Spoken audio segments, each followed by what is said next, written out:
All right, I got something pretty cool for you guys today. We're going to take a look at something that was actually just released maybe last week, last 2-3 weeks, and it is a watch by Swatch. And if you've followed me at all, you know I'm a big fan of Swatch. I have one right here. I actually have one on my wrist. I'm a big fan of Swatch. I grew up with them, and they hold a very nostalgic part in my heart. And they finally came out with dive watches. Now I know they had the recent collaboration, but back many years ago, I want to say maybe even 2 or 3 decades ago, Swatch actually used to make plastic dive watches, and they moved away from that for a very long time. And as far as I know, this is the first original Swatch dive watch that has come out in decades. So I had to have it, and they call this a Swatch ScubAqua. Let's see. Box-wise, it's very similar to that of the Moon Swatch. And here it is.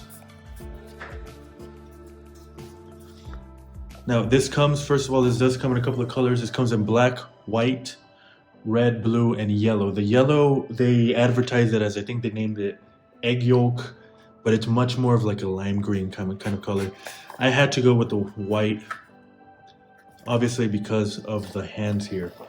All of the other models have standard white hands, but this one came with these primary colors, which is obviously a callback to the jellyfish, the original jellies. So here it is. Now the dimensions on this are a little bit intimidating, but we'll take a look at that in a bit. So here we go. Yeah, this is clearly a call to those old classic Swatches that everybody knows, where you can see the movement in the inside. And the white one is the only one with these primary colors.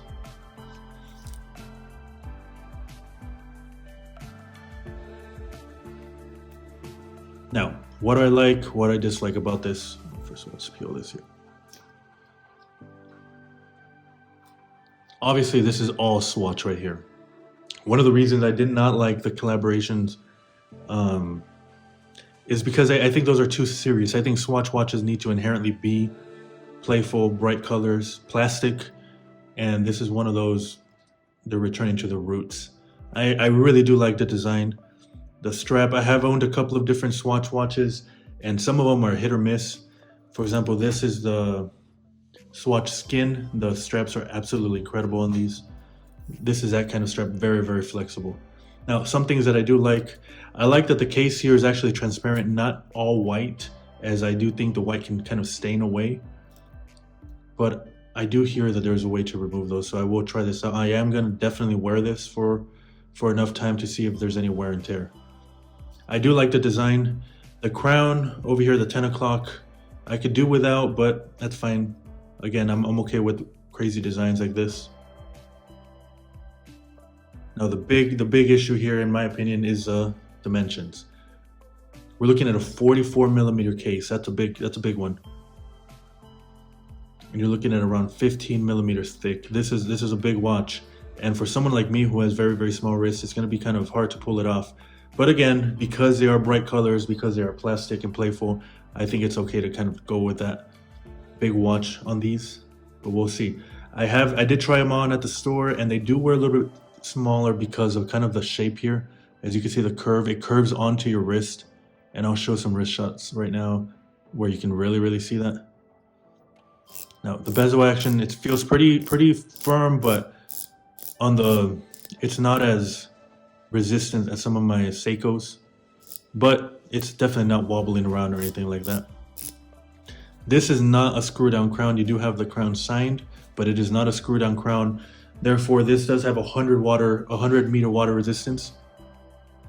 Again, I know people will say for a dive watch it should have 200. But because these are sealed, these movements are sealed, I don't think there's a way for the water to get in. But I may be wrong on that. That's what I have read. Besides that, this is about as Swatch as it can get. Back to its roots, back to its primary colors, or see-through movements, and finally another dive watch. I don't know if this has lume, but let's go ahead and check that out. And I do want to kind of compare to this. To me, these are two of the most Swatch watches you can get. I read somewhere that the Swatch Skin is the thinnest quartz watch available, coming in at believe it's 3 millimeters. So this is a case of 34 millimeters by 3 millimeters of thickness, whereas this is 44 millimeters by 15 millimeters of thickness. So yeah, you can just really see that. But to me, that's what makes Swatch a Swatch. A ton of fun and nothing to take too seriously. Now I will note one negative thing here. I haven't owned a Swatch with the second hand in a long time. I do kind of gravitate towards these with no second hand. These are loud. They're very, very loud. If I'm quiet enough, I'm sure the camera would capture it, but these are very, very loud. I had forgotten about that. I haven't owned one with the second hand in a long time, but these are loud. These are on the same level as, you know, the Timex, the Weekender's kind of loudness. So just kind of be aware of that. But let's go ahead and see if this has any lume, and if it does, how it kind of fares out. All right, let's go ahead and see here. Obviously not in complete darkness, but let's see if this has any lume. Oh yeah, it does. Okay, good to know. Now I'm not sure if you can see this here on the camera, but it looks like there are layers to this. The crystal's up here. It is domed, slightly domed, but the numbers and the indices are significantly lower in there. That's pretty cool to see. It kind of does give good depth in there. It does make it seem like the numbers and indices are floating, which I guess that's kind of the design. Part of this bezel is lumed, as are the numbers. But honestly, I did not expect any lume, but the lume that is here, it does seem kind of weak. But again, that's kind of expected. I did miss the big price point here. I believe these are being sold for $150. Significantly cheaper than the collaborations. And honestly, just a ton of fun, in my opinion. You can't really go wrong with these. You're looking for something big, bold, fun. This does seem kind of very, very lightweight, but yeah. We'll throw it on the wrist and see how that feels. Yeah, see, the lume's just about completely gone.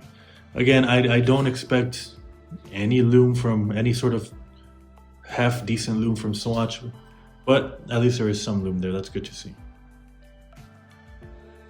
So let's go ahead and throw this on the wrist and see how that wears. All right, so right away, yeah, this is a big watch. Keep in mind, I have around a 6.5-inch wrist, a little bit bigger. And yeah, it's big, but my wrists are very small, and I think I can still pull it off. Like I said, that curved case really does go a long way, and it makes it very wearable. And I know I mentioned it just now, but I really didn't express enough how light this is. This is extremely, extremely light. It just disappears on your wrist. And obviously that's expected for it being plastic, but for a dive watch, this is by far the lightest dive watch I've ever seen, I've ever owned, and it feels great on the wrist. This is definitely a cool weekend watch, something fun and bright to wear. I'll be wearing this one quite a bit.